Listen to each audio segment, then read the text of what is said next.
النهارده بقى عملت حواوشي بطريقة الحاتي واحلى كمان.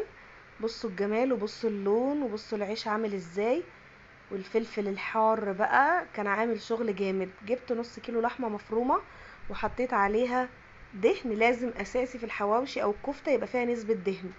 وجبت هنا طماطم وفلفل رومي وفلفل الوان وبصل وفلفل حامي وتوم، والعيش طبعا البلدي. هنا تبلت اللحمة بملح وفلفل اسود كزبرة توم باودر بصل باودر. وهنا قطعت الطماطم كده قطع والفلفل الحار لان مش كلنا بنحبه، وبشرت البصل رفيع خالص.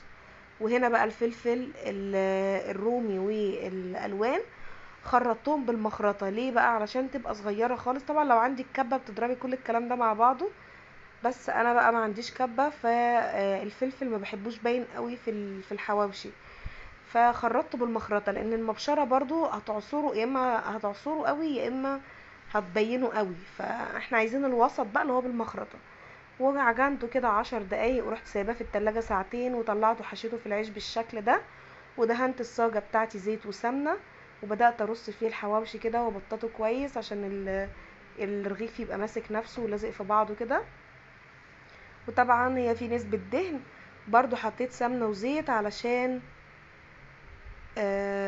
يبقى مقرمش وكريسبي اكتر. بصوا بقى الزيت اهو والسمنة. النص كيلو عمل لي 10 ترغفة، والرغيف ما شاء الله كبير مش صغير. بصوا بقى ده كده في نص السوا.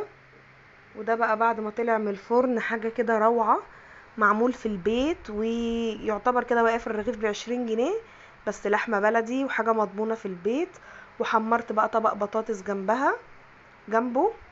واحلى اكلة ممكن تاكليها في البيت، الجو حر بقى ومحتاجين الاكل السهل ده.